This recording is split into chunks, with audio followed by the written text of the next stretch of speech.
Dear students, తెలంగాణలో 2025లో జరిగినటువంటి ఎంసెట్ ఎగ్జామ్లో యూనిట్స్ అండ్ మెజర్మెంట్ చాప్టర్ నుంచి ఇచ్చినటువంటి వేరే మోడల్ క్వశ్చన్ ఒకటి మనం డిస్కస్ చేయబోతున్నాం. ఈ వీడియోలో ఆల్రెడీ ఎంసెట్కి సంబంధించి చాలా వీడియోస్ నేను అప్లోడ్ చేశాను, ప్లేలిస్ట్లో ఉంటే చూసుకోండి. సో ఈ డిస్కషన్ అనేది మనకి దేని మీద డిపెండ్ అయి ఉంటుందంటే, ఇచ్చిన ప్రాబ్లం అనేది దేని మీద ఇచ్చాడు, దాని వెనక ఇన్వాల్వ్ అయిన కాన్సెప్ట్ ఏంటి అనేది డిస్కస్ చేద్దాం. సో ఎస్పెషల్లీ ఇక్కడ మనకి ఇచ్చిన ప్రాబ్లం అనేది సిగ్నిఫికెంట్ ఫిగర్స్ అనేది ఆమె ఇచ్చాడు. Significant figures in case of addition and subtraction. Addition subtraction అప్పుడు ఏదైనా ప్రాబ్లం ఇచ్చినప్పుడు ఆ ఎడిషన్ సబ్ట్రాక్షన్ సంబంధించి ఫైనల్గా వచ్చే ఆన్సర్ని ఎలా రౌండ్ అప్ చేయాలి, ఏ విధంగా రౌండ్ అప్ చేయాలి అది డిస్కస్ చేద్దాం. వీడియోని స్కిప్ చేయకుండా లాస్ట్ వరకు చూడండి. ఇచ్చిన ప్రాబ్లం ఏంటంటే,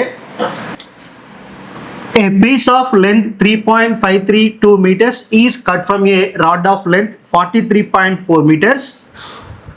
The length of the remaining rod in meters is up to correct significant figures. ఇక్కడ క్లియర్ చూడండి, up to correct significant figures. So options మనకి ఇచ్చాడు 39.9, 39.8, 39.868, 39.87. క్లియర్. సో మనకి ఇచ్చింది ఏంటంటే, ప్రాబ్లంలో అసలు యాక్చువల్గా ఏమని ఇచ్చాడంటే, ఒక రాడ్ ఉందట, ఆ రాడ్ యొక్క లెంత్ ఎంత ఉందంటే 43.4 meters. 43.4 meters ఉందట.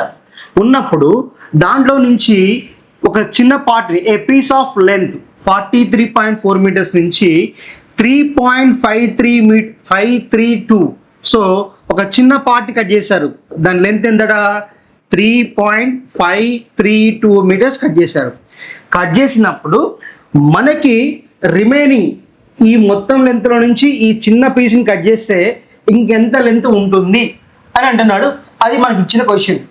సో ఆల్రెడీ 100 రూపీస్ నుంచి ఇచ్చి వేరే వాడికి 10 రూపీస్ ఇచ్చాము.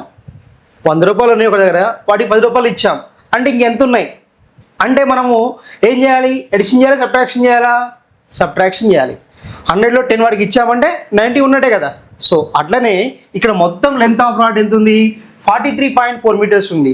దాంట్లో నుంచి ఎంత కట్ చేశాడు? 3.532 meters కట్ చేశాడు. సో కాబట్టి ఇక్కడ టోటల్ లెంత్ నేను L1 అంటున్నాను, that is what 43.4 meters. Clear. So మనం కట్ చేసిన పీస్ ఉంది కదా, దాని లెంత్ వచ్చేసి 3.532 meters అనుకున్నాం. ఎంత? 3.532 meters. సో ఆబ్వియస్గా మనకి రిమైనింగ్ లెంత్ ఎంత అవుతుంది? L is equal to L1 minus L2. L1 minus L2. So అయినప్పుడు ఇక్కడ ఏవైతే మనకి L1 మైనస్ L2 అన్నా, L1 ఎంత? 43.4 మైనస్ L2 ఎంత? 3.532. సో ఇప్పుడు జాగ్రత్త చూడండి, మనం సబ్ట్రాక్షన్ చేస్తున్నాం. సబ్ట్రాక్షన్ చేసేటప్పుడు ఉన్న నెంబర్స్లో వాడు ఏమన్నాడు? Up to corrected significant figures అన్నాడు. Up to corrected significant figures. So ఇక్కడ ఏవైతే మనకి 2 నెంబర్స్ ఉన్నాయో ఆ 2 నెంబర్స్లో ఫస్ట్ ఎన్ని సిగ్నిఫికెంట్ ఫిగర్స్ ఉన్నాయి అనేది మనం చూసుకోవాలి. ఇక్కడ సిగ్నిఫికెంట్ ఫిగర్స్ తీసుకున్నప్పుడు డెసిమల్ పాయింట్ తర్వాత ఎన్ని సిగ్నిఫికెంట్ ఫిగర్స్ ఉన్నాయో వాటిని మనం కౌంట్ చేసుకోవాలి. ఇక్కడ చూడండి 43.4 అన్నాడు, ఇక్కడ ఎంత ఉన్నాయి? Only 1 significant figure. Clear. So 3.532 అన్నాం, దీంట్లో డెసిమల్ పాయింట్ తర్వాత ఎన్ని సిగ్నిఫికెంట్ ఫిగర్స్ ఉన్నాయి? 1, 2, 3. సో కాబట్టి ఇక్కడ 3 సిగ్నిఫికెంట్ ఫిగర్స్ ఉన్నాయి. అంటే 2 నెంబర్లలో ఒక నెంబర్ ఒక సిగ్నిఫికెంట్ ఫిగర్ ఉంది, డెసిమల్ పాయింట్ తర్వాత నెక్స్ట్ది 3 ఉంది. ఉన్నప్పుడు అట్లా ఎన్ని నెంబర్స్ ఉంటే అన్ని నెంబర్స్ తీసుకోవాలి. ఇక్కడ మనకి ఓన్లీ 2 వాల్యూస్ కాబట్టి 2 నెంబర్స్ చెక్ చేస్తున్నాం. వేరే ప్రాబ్లం ఇచ్చినప్పుడు నెంబర్ ఆఫ్ సిగ్నిఫికెంట్ ఫిగర్స్ ఉన్నాయి అనుకోండి, నెంబర్స్ ఎక్కువ ఉన్నాయి అనుకోండి, అప్పుడు మనము ప్రతి నెంబర్లో కూడా డెసిమల్ పాయింట్ తర్వాత ఎన్ని సిగ్నిఫికెంట్ ఫిగర్స్ ఉన్నాయో ఐడెంటిఫై చేయాలి. చేసిన తర్వాత వాటిలో లీస్ట్ వాల్యూ ఎంత? ఇప్పుడు 1, 3 ఉంది. 1, 3 ఉంది. సో 1, 3 ఉన్నప్పుడు ఆబ్వియస్గా మనకి 1 అనేది లీస్ట్ అవుతుంది. అప్పుడు ఆ 1ని మనం ఏమనుకోవాలంటే n అనుకోవాలి. Clear. Among all the given numbers which is having the least significant figure after decimal point, we have to take that is as n. Clear. ఇచ్చిన అన్ని నెంబర్లలో ఏ నెంబర్ అయితే మనకి తక్కువ సిగ్నిఫికెంట్ ఫిగర్స్ కలిగి ఉంటుందో ఆ నెంబర్ ఆఫ్ సిగ్నిఫికెంట్ ఫిగర్స్ మనం ఎన్ అనుకోవాలి. ఏవైతే మన ఫైనల్ ఆన్సర్ ఉంటుందో ఆ ఆన్సర్ను కూడా అన్నే సిగ్నిఫికెంట్ ఫిగర్స్కి రౌండ్ ఆఫ్ చేయాలి. అంటే ఇక్కడ 3 డెసిమల్ పాయింట్ తర్వాత 3 సిగ్నిఫికెంట్ ఫిగర్స్ ఉన్నాయి, ఇక్కడ డెసిమల్ పాయింట్ తర్వాత 1 సిగ్నిఫికెంట్ ఫిగర్ ఉంది. కాబట్టి మనం కరెక్షన్ చేసిన తర్వాత ఆ ఆపరేషన్ ఏవైతే సబ్ట్రాక్షన్ చేస్తామో ఆ సబ్ట్రాక్షన్ చేసిన తర్వాత వచ్చిన వాల్యూని కూడా డెసిమల్ పాయింట్ తర్వాత 1 సిగ్నిఫికెంట్ ఫిగర్కి రౌండ్ ఆఫ్ చేయాలి. ఇది కాన్సెప్ట్. ఓకేనా? సో ఇప్పుడు చూద్దాం. 43.4 ఉంది, 3.532 ఉంది. క్లియర్? సో సబ్ట్రాక్షన్ చేద్దాం. 0 0. క్లియర్? సో ఆబ్వియస్గా మనం ఇక్కడ చేస్తాం 10 - 2 8, 9 - 3 6. So 3 - 5 8. So now 42 - 3 39. What it is? 39.868. 39.868. So ఇప్పుడు మనకి 39.868 అనేది ఆప్షన్స్లో ఉంది, కానీ నువ్వు ఈ ఆప్షన్ సెలెక్ట్ చేసుకుంటే దట్ ఈస్ రాంగ్. ఎందుకు రాంగ్? యాజ్ పర్ రూల్స్ ఏం కావాలి? డెసిమల్ పాయింట్ తర్వాత లీస్ట్ సిగ్నిఫికెంట్ ఫిగర్స్కి రౌండ్ ఆఫ్ చేయాలి. సో ఇప్పుడు మనం వేసిన సబ్ట్రాక్షన్ ద్వారా ఎన్ని సిగ్నిఫికెంట్ ఫిగర్స్ వచ్చాయి? 1 2 3 వచ్చాయి కదా. సో కాబట్టి ఇక్కడ ఎంత ఉండాలి? Only n value n is equal to 1కి రౌండ్ ఆఫ్ చేయాలి. ఎన్ ఈజ్ ఈక్వల్స్ టు 1కి రౌండ్ ఆఫ్ చేయాలి. కాబట్టి మనము ఈ 39.868ని ఆన్సర్ అని అనుకోకూడదు. క్లియర్? సో కాబట్టి ఇప్పుడు ఏం చేస్తున్నానంటే ఈ 39.868లో ఎన్ని సిగ్నిఫికెంట్ ఫిగర్స్? 3 ఉన్నాయి. ఉన్నప్పుడు మనకి లాస్ట్ డిజిట్ ఏమైంది? 8 ఉంది. So 8 is greater than 5. 8 is greater than 5. So rounding ఆఫ్లో లాస్ట్ ఇన్సిగ్నిఫికెంట్ డిజిట్ ఏవైతే ఉందో ఆ నెంబర్ చూసుకోవాలి. అది 5 కన్నా ఎక్కువ ఉంది కాబట్టి that should be what it is. Rule ఉంటుంది మనకు, రూల్ ఉంటుంది. ఏంటి రూల్? లాస్ట్ డిజిట్ అనేది 5 కన్నా ఎక్కువగా ఉన్నప్పుడు దాని ముందున్న ఒక నెంబర్కి మనం 1 యాడ్ చేయాలి. కాబట్టి 8 ఈజ్ గ్రేటర్ దాన్ 5 అయినప్పుడు దాని ప్రిసీడింగ్ నెంబర్ ఏంటి? 6. సో కాబట్టి 6కి 1 యాడ్ చేయాలి. అప్పుడు దట్ ఈస్ వాట్? 7. అప్పుడు మనం ఏం రాస్తాం? 39.87 అని రాస్తాం. 39.87. క్లియర్? సో ఇప్పుడు 39.87 తీసుకున్నప్పుడు డెసిమల్ పాయింట్ తర్వాత మళ్ళా ఎన్ని సిగ్నిఫికెంట్ ప్లేసెస్ ఉన్నాయి? సిగ్నిఫికెంట్ ఫిగర్స్ ఉన్నాయి? 2 ఉన్నాయి. సో కాబట్టి మళ్ళా లాస్ట్ డిజిట్ చూసుకోవాలి. ఏంటది? 7. That 7 is greater than 5. Clear? 7 is greater than 5 అయినప్పుడు మళ్ళా దాని ప్రిసీడింగ్ నెంబర్ ఏముంది? 8 ఉంది. సో కాబట్టి ఆ 8కి +1 యాడ్ చేయాలి. That is 9. అర్థమవుతుందా? రౌండింగ్ ఆఫ్ చేసేటప్పుడు మనము డెసిమల్ పాయింట్ నుంచి దూరంగా వెళుతుంటే ఆ లాస్ట్ నెంబర్స్ అన్నీ కూడా ఇన్సిగ్నిఫికెంట్ డిజిట్స్, అంటే అంతగా ప్రాధాన్యం లేనటువంటి నెంబర్. క్లియర్? ఆ లాస్ట్ నెంబర్ ఏవైతే ఉంటుందో ఆ లాస్ట్ నెంబర్ అనేది మనము చూసుకున్నప్పుడు 5 కంటే ఎక్కువగా ఉన్నప్పుడు దాని ముందున్న నెంబర్కి 1 యాడ్ చేస్తాము. అట్లనే ఇక్కడ 7 అనేది 5 కంటే పెద్దదే కదా. అప్పుడు 8కి 1, దాని ముందున్న నెంబర్ ఏంటి? 8. దానికి మనం 1 యాడ్ చేయాలి. అప్పుడు 8 + 1 9. సో కాబట్టి ఇప్పుడు 39.9. క్లియర్? సో కాబట్టి ఇప్పుడు మనకి డెసిమల్ పాయింట్ తర్వాత ఎన్ని సిగ్నిఫికెంట్ ఫిగర్స్ ఉన్నాయి? ఓన్లీ 1. సో కాబట్టి 39.9 అనేది ఇక్కడ ఆన్సర్ అవుతుంది. అప్పుడు మనకి ఇచ్చిన ఆప్షన్స్లో option A is the correct one. తొందరపడేసి సి పెడితే దట్ ఈస్ రాంగ్. క్లియర్ చూడండి. సో ఇటువంటి ప్రాబ్లం చేసేటప్పుడు మనకి మీరు ఎడిషన్ కానీ సబ్ట్రాక్షన్ కానీ తీసుకున్నప్పుడు మీరు చేయాల్సింది ఏంటంటే ఆ అర్థమెటిక్ ఆపరేషన్లో మనకి least significant figures decimal point తర్వాత ఎన్నో చూసుకోవాలి. ఒకవేళ నాకు కన్ఫ్యూజన్ ఉంది, నేను సిగ్నిఫికెంట్ ఫిగర్స్ తీసుకోను అంటే you can go for decimal places. Decimal point తర్వాత ఎన్ని నెంబర్స్ ఉన్నాయో కౌంట్ చేసుకోండి. ఇప్పుడు చూడండి, ఇక్కడ 43.4 నేనేమన్నాను? 4ని సిగ్నిఫికెంట్ ఫిగర్ అన్నాను. ఓకే. సో ఇప్పుడు మీరు డెసిమల్ పాయింట్ తర్వాత ఎన్ని నెంబర్స్ ఉన్నాయి? ఇక్కడ ఓన్లీ 1. ఇక్కడ ఎన్ని ఉన్నాయి? 3 ఉన్నాయి. సో మీరు సిగ్నిఫికెంట్ ఫిగర్స్ ఐడియా లేకపోతే డెసిమల్ ప్లేసెస్ కూడా ఐడెంటిఫై చేసుకోండి. ఇక్కడ 3 డెసిమల్ పాయింట్ తర్వాత 3 ప్లేసెస్ ఉన్నాయి కాబట్టి 3 అంటున్నాను. ఇక్కడ 1 ప్లేస్ ఉంది కాబట్టి 1 ఉన్నాయి కాబట్టి దాన్ని n = 1 చేసుకొని మళ్ళీ డెసిమల్ పాయింట్ తర్వాత ఎన్ని ప్లేసెస్ రౌండ్ ఆఫ్ చేసుకోవాలి? సేమ్ 1కి రౌండ్ ఆఫ్ చేసుకోవాలి. సో చిల్డ్రన్, సో ఈ విధంగా మనము ఇలాంటి ప్రాబ్లం చేయాల్సి ఉంటుంది. So hi dear students, welcome back to our channel. Dear students, units and measurements చాప్టర్లో మనకి గత ఎంసెట్లో ఇచ్చినటువంటి one of the most important model discuss చేయబోతున్నాను. దాన్ని స్కిప్ చేయకుండా చూడండి. ఈజీగా స్కోర్ చేయదగినటువంటి టాపిక్స్లో ఇది ఒకటి. సో అది కూడా దేని మీద ఇచ్చాడంటే absolute error, main absolute error మీద ఇచ్చాడు. సో ఇది మనం ప్రాబ్లం చేయాలంటే అసలు మనకి మెయిన్ అబ్సల్యూట్ ఎర్రర్ అంటే ఏంటో తెలియాలి. అది ఎలా కనుక్కుంటారు, వాటిని యావరేజ్ ఎలా చేస్తారు అనేది మనకి తెలిసి ఉండాలి. సో వీడియోని స్కిప్ చేయకుండా చూడండి, లాస్ట్ వరకు మీకు అర్థమవుతుంది, ఖచ్చితంగా హెల్ప్ అవుతుంది. ఒక ఎక్స్పెరిమెంట్ చేస్తున్నప్పుడు ఆ ఎక్స్పెరిమెంట్లో మనము చాలా మెజర్మెంట్స్ తీసుకుంటాం. ఆ మెజర్మెంట్స్ తీసుకున్నప్పుడు ఆ మెజర్మెంట్స్ యొక్క యావరేజ్ వాల్యూని ఏమంటామంటే ట్రూ వాల్యూని అంటాము. ఏదైనా ఒక ఎక్స్పెరిమెంట్లో మనం ఒక రీడింగ్ తీసుకున్నప్పుడు ఆ రీడింగ్ని మనం నెంబర్ ఆఫ్ టైమ్స్ తీసుకున్నప్పుడు వాటిని అబ్జర్వేషన్స్ అంటాం. ఆ అబ్జర్వేషన్స్ యొక్క యావరేజ్ వాల్యూనే ట్రూ వాల్యూ అంటాము. ఫర్ ఎగ్జాంపుల్ ఇప్పుడు చూడండి, ఒక ఎక్స్పెరిమెంట్ చేస్తున్నాం. ఆ ఎక్స్పెరిమెంట్లో మనము తీసుకున్నటువంటి రీడింగ్స్ నేను some A1, A2, A3, A4, A5 and so on AN ఎలా తీసుకున్నాం. మనం ఎక్స్పెరిమెంట్ చేస్తున్నాం. ఆ ఎక్స్పెరిమెంట్లో వచ్చిన వాల్యూస్ని A1, A2, A3, A4, A5 and so on AN అనుకున్నాం. వీటిని మనము అబ్జర్వేషన్స్ అంటున్నాం. క్లియర్? లేదా మనం తీసుకున్న రీడింగ్స్ అంటున్నాం. క్లియర్? అప్పుడు ఈ అబ్జర్వేషన్స్ యొక్క అన్నిటి యొక్క యావరేజ్ వాల్యూ, సో అంటే A1 plus A2 plus A3 plus and so on AN by N. So ఒక ఎక్స్పెరిమెంట్లో మనం చేసిన అన్ని వాల్యూస్ యొక్క యావరేజ్ వాల్యూని మనం ట్రూ వాల్యూ అంటాము. సో కాబట్టి దీన్ని మనం ఇక్కడ ఏ మీన్ అని రాస్తున్నాను, ఇక్కడ ఏ మీన్ని మనము ట్రూ వాల్యూ అంటున్నాం. క్లియర్? సో ట్రూ వాల్యూ అంటే ఏంటి? Average of all measured values, all measured values. మనం కనుక్కున్న అన్ని వాల్యూస్ యొక్క యావరేజ్ వాల్యూని ఏమంటాం?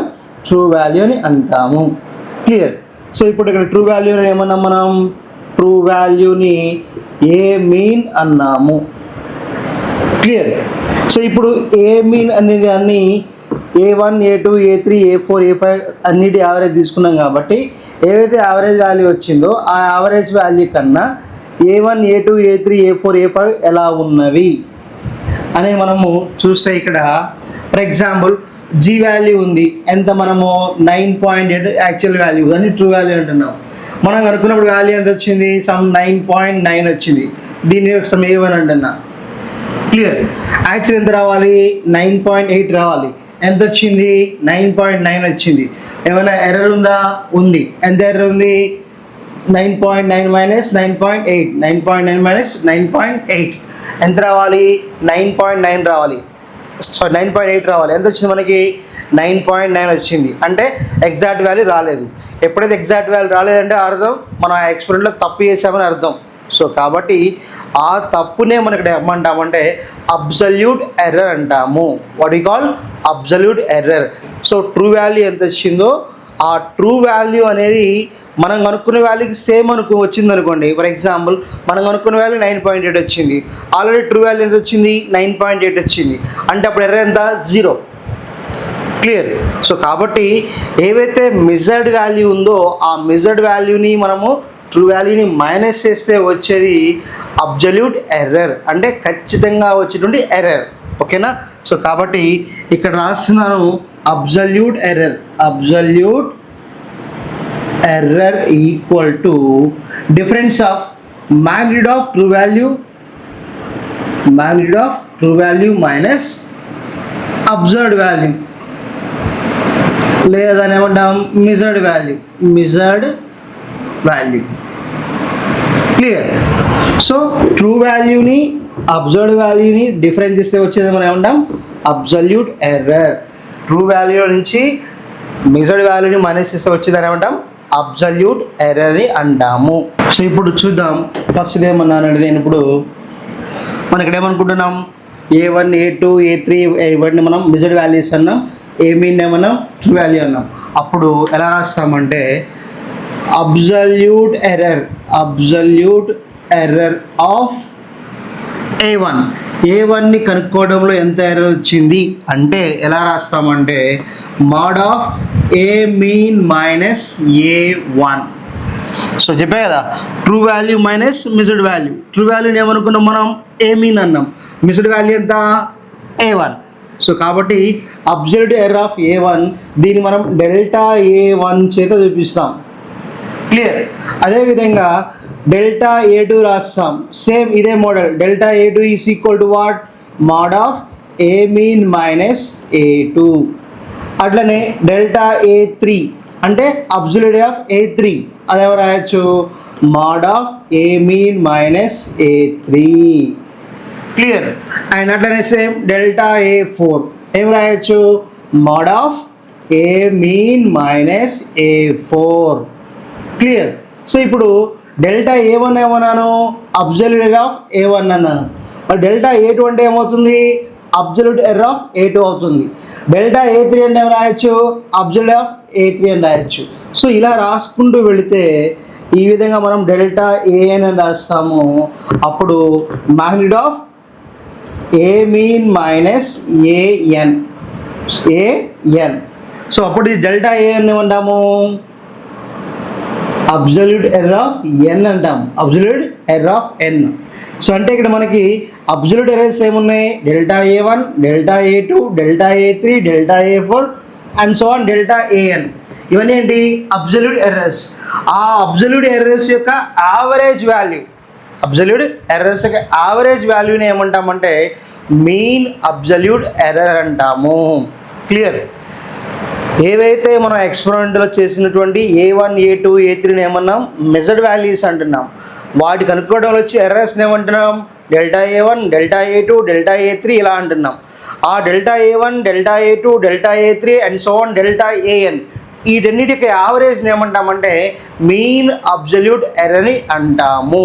సో కాబట్టి ఇక్కడ రాస్తాము delta A mean is equal to delta A1 plus delta A2 plus and so on delta AN by N.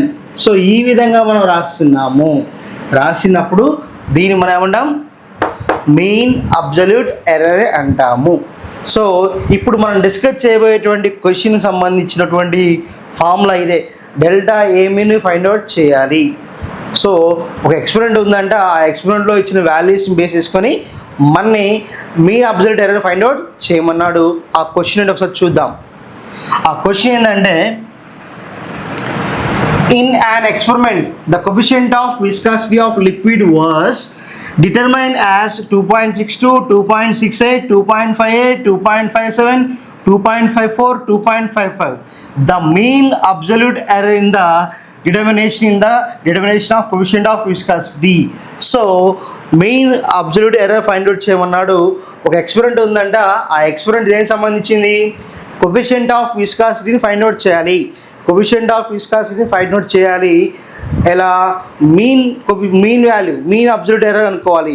So coefficient of viscosity values ఇచ్చాడు, దాన్ని బేస్ చేసుకొని mean absolute error of coefficient of viscosity find out చేయమని అన్నాడు. So first ఇక్కడ మనకి ఏవైతే మనం ఇప్పటిదాకా డిస్కస్ చేసామో దానికి సంబంధించి మనం ఇప్పుడు అన్నీ మనం ఐడెంటిఫై చేసుకోవాలి. ఇప్పుడు చూడండి ఫస్ట్ వాల్యూ ఉంది ఎంత 2.62. దీన్ని నేను ఏమని అంటున్నాను 2.62 is equal to what A1. Next ఎంత ఉంది 2.68 ఉంది, దట్ ఈస్ A2. నెక్స్ట్ 2.58 దాన్ని A3 అంటున్నాను. Next 2.57 that is A4.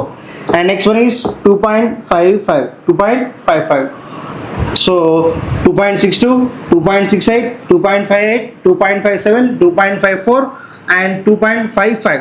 So 57 తర్వాత 54 ఒకటి వచ్చింది అండ్ 2.55 మొత్తం రీడింగ్స్ ఉన్నాయి 1 2 3 4 5 6 రీడింగ్స్ ఉన్నాయి. కాబట్టి దీన్ని మనం ఏమన్నాం A6 అంటున్నాం.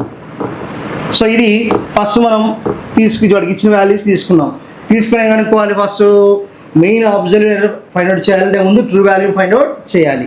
సో కాబట్టి ఇక్కడ ట్రూ వాల్యూ ఫార్ములా ఉంది, దానిని ఇక్కడ ఏ మీన్ అంటున్నాను సింపుల్గా.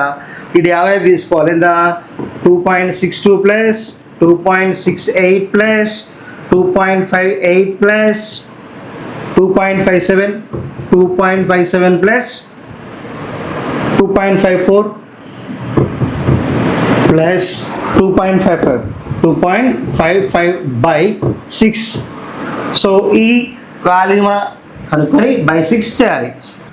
2 plus 8 10 18 25 29 34 12 17 22 27 5 32 plus 3 5 1 2 3 4 5 6 12 15.54 ఎంత 15.54.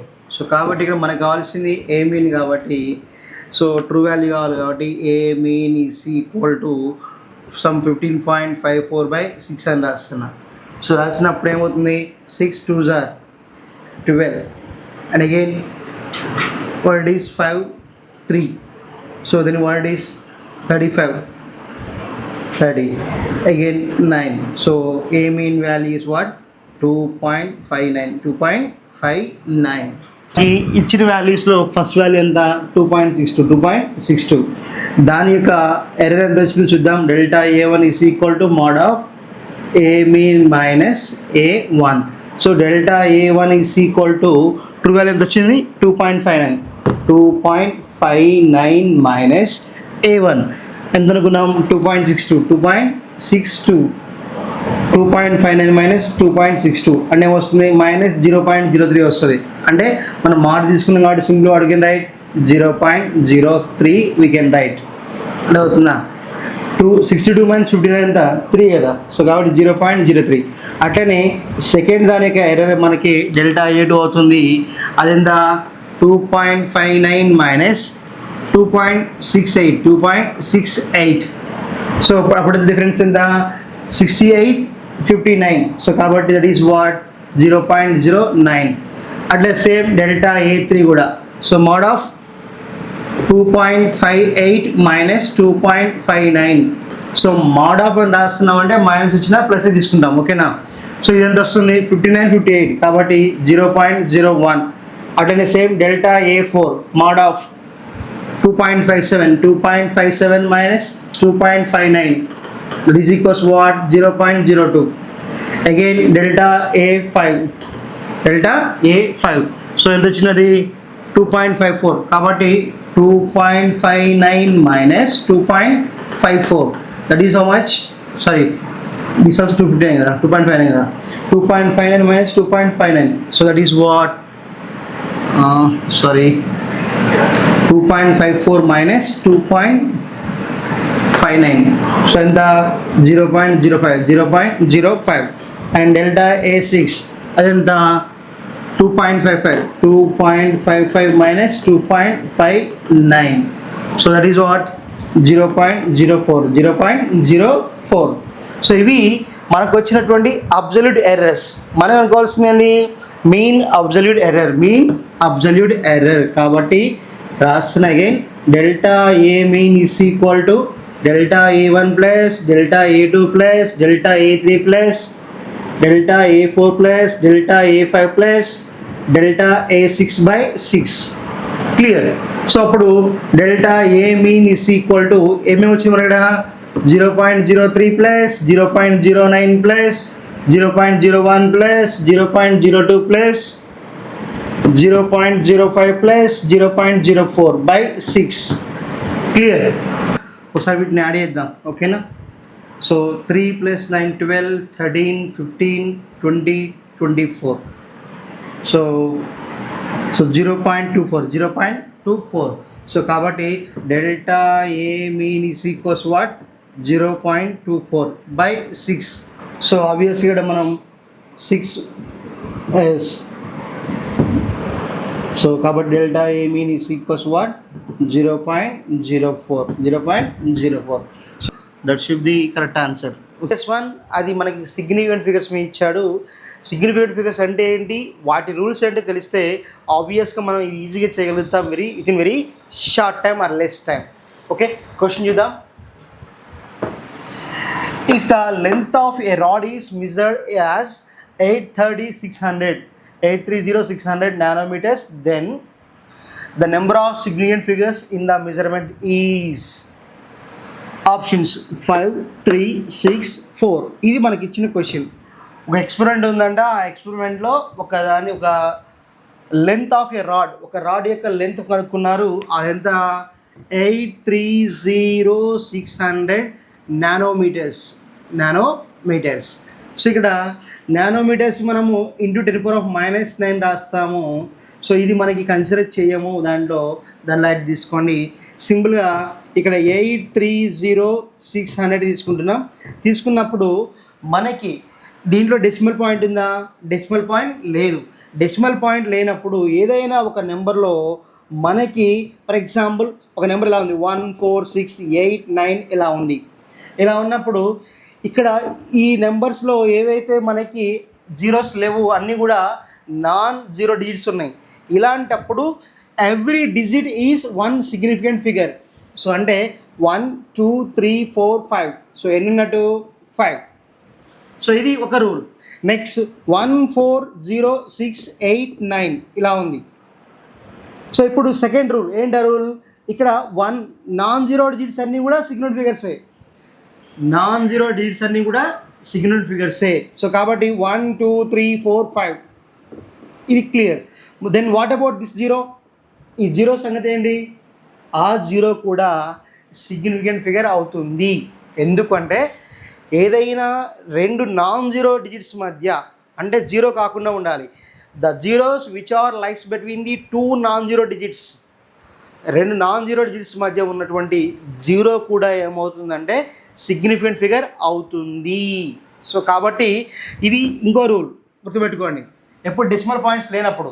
And next thing third one ఏంటంటే ఇక్కడ రాసుకున్నాం 1 4 6 8 9 0 0 0 ఇలా రాశాను. నెక్స్ట్ 1 4 6 8 0 9 0 0 0 ఇలా తీసుకున్నా. ఇప్పుడు ఈ నెంబర్లో ఇక్కడ ఈ జీరో అనేది ఏమైంది? 8 9 మధ్య ఉంది.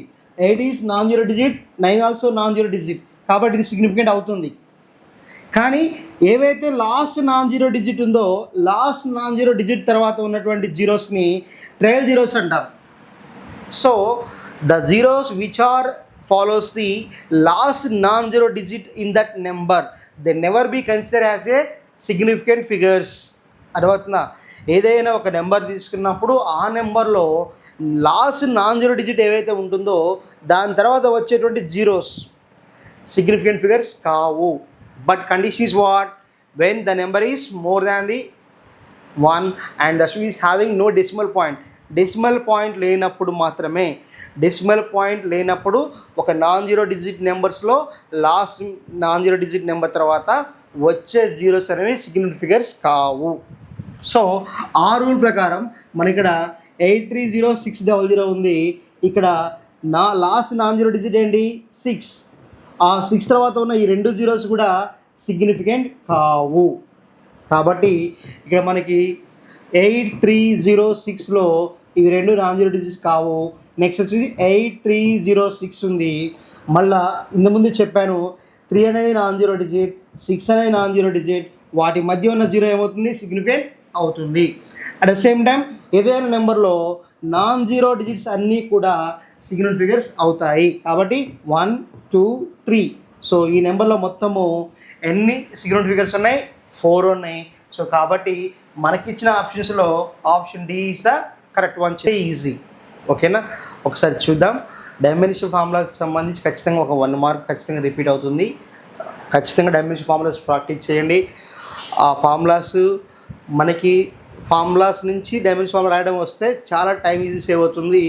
అన్ని డైమెన్షన్ ఫార్ములా బట్టి పడదామంటే అది కష్టం. సింపుల్గా ఆ డైమెన్షన్ ఫార్ములా ప్రాక్టీస్ చేసడం ముందే మనకు ఆ ఫార్ములా వచ్చి ఉండాలి. ఆ ఫార్ములాతో పాటు ఏ ఫిజికల్ క్వాంటిటీని ఏ డైమెన్షన్ ఫార్ములాతో మనం రిప్రజెంట్ చేస్తామో తెలిసి ఉంటే డైమెన్షన్ ఫార్ములా ఈజీ అవుతుంది. అందుకే ఖచ్చితంగా డైమెన్షన్ ఫార్ములాస్ ప్రాక్టీస్ చేయండి, మీకు చాలా హెల్ప్ అవుతుంది. క్వశ్చన్ చూద్దాం. If L and C are inductance and capacitance respectively, then dimension formula of LC to the power of 1/2 is. ఇది మనకి 2 May 2025లో ఇచ్చినటువంటి క్వశ్చన్. సో ఆప్షన్స్ 4 ఇచ్చాడు. ఈ 4 ఆప్షన్స్లో ఫస్ట్ ఇది m to the power of 0, l to the power of 0, t to the power of -1. Next m l to the power of 1, t to the power of -1, m to the power of 0, l t to the power of 1, m to the power of 0, l to the power of 0, t to the power of -2. ఈ 4 ఆప్షన్స్లో ఏ option correct మనం identify చేయాలి.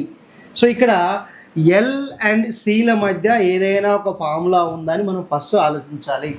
So ఇక్కడ L అంటే ఏమన్నాడు, inductance అన్నాడు, C అంటే ఏమన్నాడు, కెపాసిటెన్స్ అన్నాడు.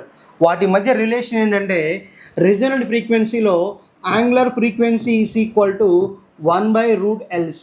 This is the formula. Omega అంటే ఇక్కడ angular frequency. Clear? What is omega? Angular frequency. Clear? So ఈ యాంగులర్ ఫ్రీక్వెన్సీ ఇంకో విధంగా రాసుకోవచ్చు, 2πf.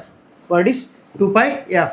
సో ఇక్కడ ఎఫ్నేమో లీనియర్ ఫ్రీక్వెన్సీ అంటాము, ఒమేగానేమో యాంగులర్ ఫ్రీక్వెన్సీ అంటాం.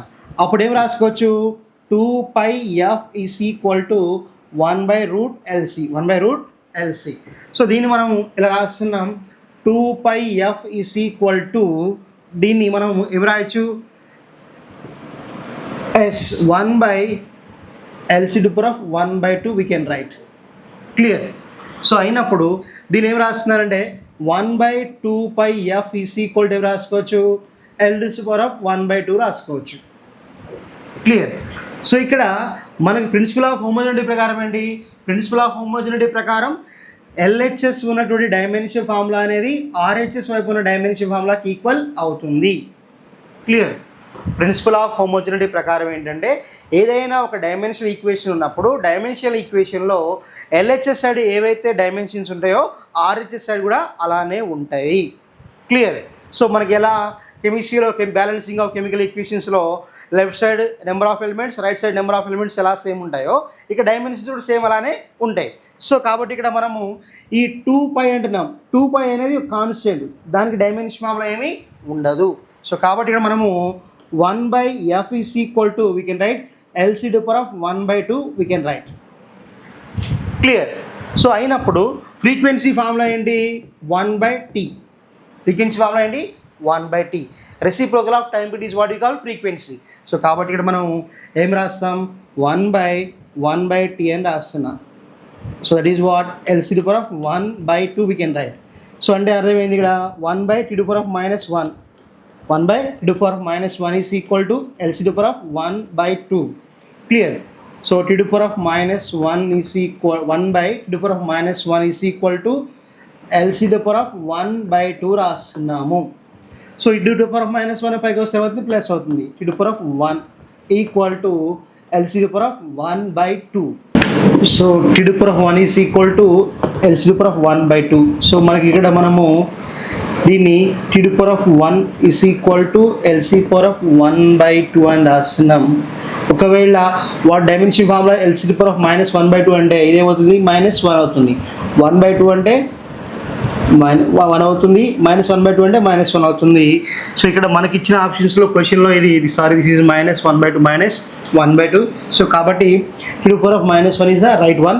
అప్పుడు ఏం రాసుకోవచ్చు, m to the power of 0, l to the power of 0, t to the power of -1 is the dimension formula of LC to the power of -1/2. So కాబట్టి మనకి ఇచ్చిన ఆప్షన్స్లో first option is the right one. Dear students, ఈ problem అనేది combination of ఎర్రర్స్లో multiplication and డివిజన్కి సంబంధించినటువంటి రూల్ని base చేసుకొని ఇచ్చాడు. ఆ క్వశ్చన్ ఒకటి చూద్దాం. The error in the measurement of force acting normally on a square plate is 3%. If the error in the measurement of the side of the plate is 1%, then the error in the determination of pressure acting on the plate is, options are given, 4%, 3%, 5% and 6%. So చూడండి, the error in the measurement of force acting normally on the square plate is, ఒక square plate తీసుకున్నప్పుడు ఆ square plate మీద నార్మల్గా force act అవుతున్నప్పుడు ఆ ఫోర్స్ని find out చేయడంలో వచ్చిన ఎర్రర్ ఎంతట, 3%. Clear? And if the error in the measurement of the side of the plate is, ఆ ప్లేట్ యొక్క సైడ్ యొక్క లెంత్ కనుక్కోవడంలో వచ్చిన ఎర్రర్ని 1% అన్నాడు. క్లియర్.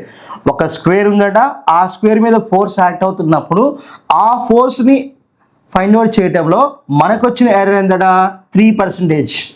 అదేవిధంగా లెంత్ని కనుక్కోవడంలో వచ్చిన ఎర్రర్ 1%. అయినా మనం ఏమనుకోవాలట, then the error in the determination of pressure acting on the plate is, అప్పుడు ఆ ప్లేట్ మీద ఎంత ప్రెషర్ యాక్ట్ అవుతుందో ఆ ప్రెషర్ కనుక్కోవడంలో వచ్చినటువంటి ఎర్రర్ యొక్క పర్సెంటేజ్ మనం ఐడెంటిఫై చేయాలి.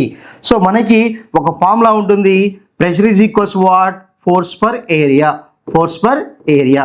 సో దీన్ని మనం యూజ్ చేయబోతున్నాం. అయితే ఇక్కడ విషయం ఏంటంటే మనకి ఇచ్చినటువంటి ఎర్రర్ ఎలా ఇచ్చాడు, పర్సెంటేజ్ ఇచ్చాడు. ఎర్రర్ ఎలా ఇచ్చాడు, పర్సెంటేజ్ ఎర్రర్ ఇచ్చాడు. పర్సెంటేజ్ ఎర్రర్ అంటే ఏంటి, మనము ఏ అనేది మెజర్మెంట్ అయితే, డెల్టా ఏ అనేది అబ్సల్యూట్ ఎర్రర్ అయితే, అప్పుడు డెల్టా ఏ బై ఏని ఏమంటాం, రిలేటివ్ ఎర్రర్ అంటాం. Relative error. ఆ రిలేటివ్ ఎర్రర్ని మనం 100తో మల్టిప్లై చేస్తే వచ్చేదాన్ని పర్సంటేజ్ ఎర్రర్ అంటాము. ఏవైతే mean absolute error true value ఉంటుందో ఆ మీన్ అబ్సల్యూట్ ఎర్రర్కి ట్రూ వాల్యూ యొక్క రేషియోని మనము రిలేటివ్ ఎర్రర్ అంటాము. ఇప్పుడు డెల్టా ఏ అనేది మీన్ అబ్సల్యూట్ ఎర్రర్ అయితే, ఏ అనేది ట్రూ వాల్యూ అయితే, వాటి యొక్క రేషియోని ఏమంటాం, రిలేటివ్ ఎర్రర్ అంటాం. ఆ రిలేటివ్ ఎర్రర్ని మనం 100తో మల్టిప్లై చేస్తే వచ్చేదాన్ని పర్సంటేజ్ ఎర్రర్ అంటాం. అర్థమైందా? పర్సంటేజ్ ఎర్రర్ అంటే రిలేటివ్ ఎర్రర్ని మనం 100తో మల్టిప్లై చేస్తే వచ్చేదాన్ని పర్సంటేజ్ ఎర్రర్ అని అంటాము కదా. సో కాబట్టి ఇప్పుడు మనకి ఇచ్చింది ఇక్కడ ఫోర్స్ పర్సంటేజ్ ఎర్రర్ ఇచ్చాడు, 3% ఇచ్చాడు. అంటే మనం ఏం రాసుకోవాలి, delta F by F into 100. అదెంత ఇచ్చాడు, 3% ఇచ్చాడు. అట్లనే లెంత్ కనుక్కోవడంలో వచ్చే ఎర్రర్ ఎంతంట, delta L by L into 100. అదెంత పర్సెంట్ ఇచ్చాడు, 1%. మన ఏం కనుక్కున్నాడు, then the error in the determination of pressure acting on the plate. Clear. అప్పుడు ఆ ప్రెషర్లో కనుక్కోవడం వచ్చే ఎర్రర్ మనం ఎంత కనుక్కున్నాడు, delta P by P into 100 is equals to how much. అది మనకి ఇచ్చినటువంటి క్వశ్చన్. సో డియర్ స్టూడెంట్స్, మనకి మల్టిప్లికేషన్ అయినా డివిజన్ అయినా, for example Z is equal to XY రాసినాం. అప్పుడు రిలేటివ్ ఎర్రర్ ఆఫ్ జెడ్ అంటే ఏమవుతుందంటే delta Z by Z is equal to delta X by X plus delta Y by Y. అంటే మన combination of ఎర్రర్స్లో multiplication తీసుకున్నప్పుడు మనకి relative error of the result that should be equal to the sum of the relative errors of individual quantities. అంటే Z is equal to XYలో మనకి Z యొక్క relative error అనేది ఆ ఈక్వేషన్లో మనం ఏవైతే క్వాంటిటీస్ కనుక్కుంటున్నామో ఆ క్వాంటిటీస్ యొక్క రిలేటివ్ ఎర్రర్ యొక్క మొత్తాన్ని కలిపితే వచ్చేది రిలేటివ్ ఎర్రర్ ఆఫ్ రిజల్ట్ అవుతుంది. అదేవిధంగా same Z is equal to X by Y రాస్తే అప్పుడు కూడా same delta Z by Z is equal to delta X by X plus delta Y by Y. Clear. So ఇప్పుడు percentage error అంటే రాస్తాం, delta Z by Z is equal into 100 is equal to delta X by X plus delta Y by Y into 100 రాస్తాం. అంటే delta X by X into 100 plus delta Y by Y into 100 ఇలా రాస్తాం. అదేవిధంగా same ఇక్కడ కూడా Z is equals X by అయినప్పుడు మళ్ళీ same delta Z by Z into 100 is equal to and delta X by X into 100 plus delta Y by Y into 100 రాస్తాము. So ఇక్కడ multiplication గురించి ఎందుకు వచ్చిందంటే ఇక్కడ మనకి ప్రెషర్ అంటే ఏమన్నాం, ఫోర్స్ పర్ ఏరియా అన్నాం. ఏరియా యొక్క వాల్యూ మనకి డైరెక్ట్ ఇచ్చాడా, ఇవ్వలేదు. సో కాబట్టి ఇక్కడ area is equal nothing but what, L into L. So కాబట్టి ఇక్కడ రాస్తున్నా నేను A is equal to L into L. So length breadth like A is equal to అప్పుడు ఏమవుతుంది, delta A by A into 100 is equal to what, delta L by L into 100 plus delta L by L into 100 కదా. దేని base చేసుకొని according to this. Clear. అర్థమవుతుందా?